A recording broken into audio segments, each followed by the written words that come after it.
most intangible assets, security and law and order.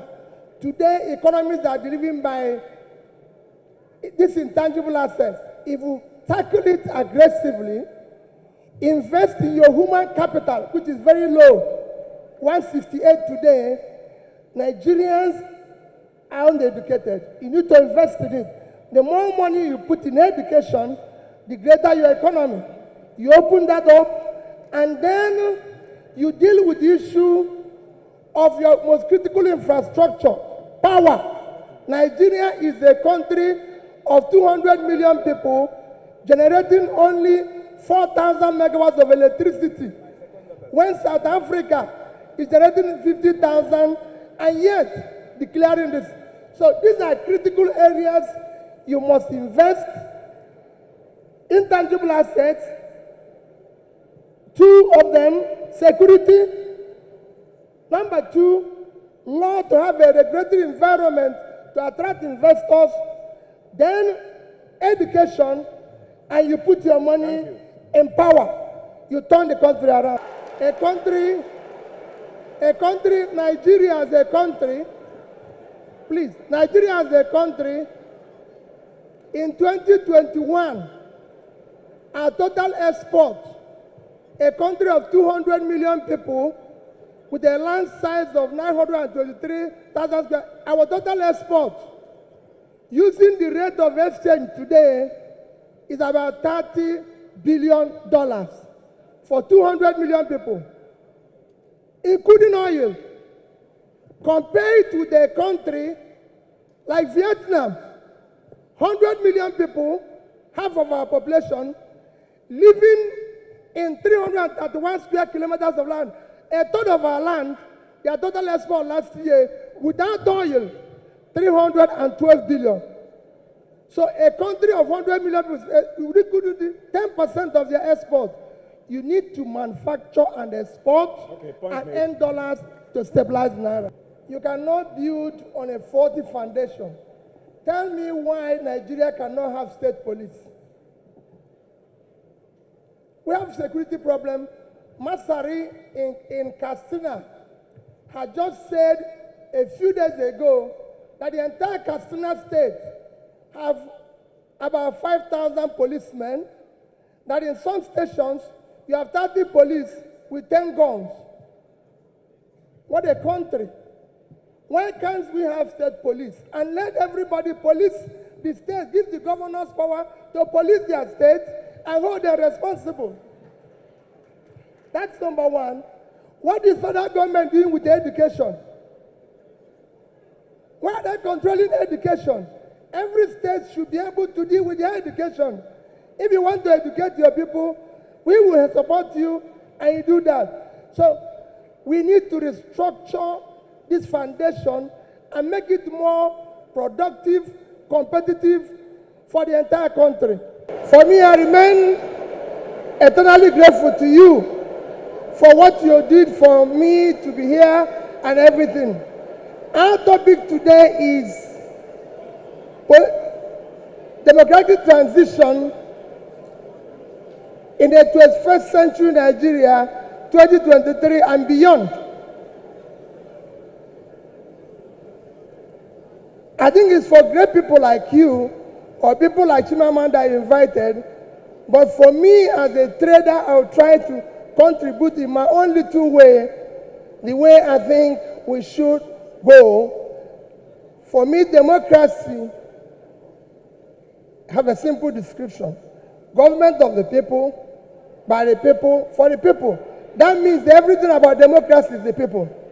And transition means changing from one thing to the other. And for me, Nigeria needs urgent transition from being a highly insecure country to a secure country, from a disunited country to a united country, from corruption to a transparent country, from a country of lawlessness to a country of law and order. But in all this, it is important that we look at where we are today for people to understand the gravity of the journey we are going to take if we are going to transit. Where are we today? Nigeria have qualified to be a failed state. We have met the 2 or 3 biggest characteristics of a failed state. Number 1 is when you are no longer in charge of your territory. Today, we are among the top terrorized countries of the world. We are among the top kidnapping countries of the world. Bandits have taken over some parts of this country. Nigerians are being killed daily. All sorts of criminality is going on daily.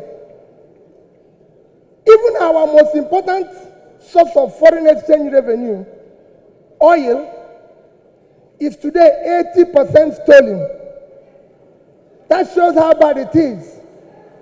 We are the only country, apart from Venezuela, who we know is their own is because of sanctions, that is not meeting up its OPEC quota. Every other country is begging for increase, but Nigeria is not meeting up its own. And you wouldn't believe the quantity that is missing. In July alone, our total average, our quota is 1.8 million. In July, our total average was 1,083,000 barrels a day. That means that in July, we lost 707,000 barrels per day. If you multiply that by 31 days, it will give you 22,227,000 barrels of oil that we lost. This is a country that needs dollar. If you sell it, if you sell that oil, if you sell the quantity we lost, this is July alone. If you sell it at the average price of $110, it will give you $2,450,000,000, which at our rate of exchange of 550, you lost. If you use 550, because I used an average of 550, you've lost 1,344,700,000,000 naira. That is your country. That's what you lost in 1 month because of stealing. It is important that we know this. Number two item to show that we are a failed state is that you are no longer in control of your economy. Your economy today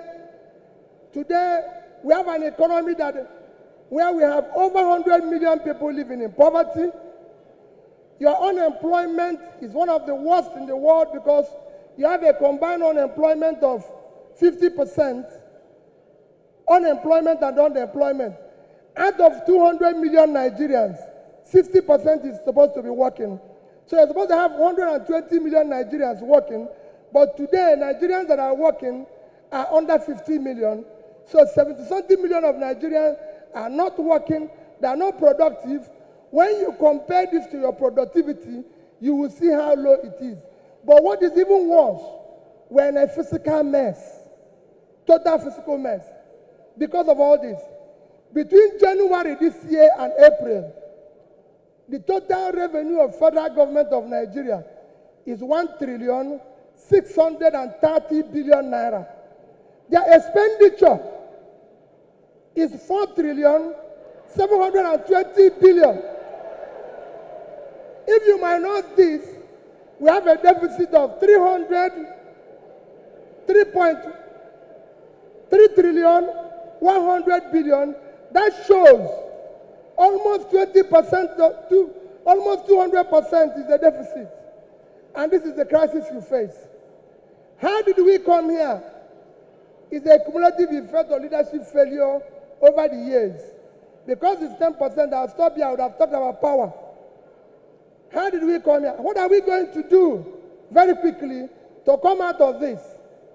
Very quickly, you need to have a visionary, articulated competent leadership to start turning around this.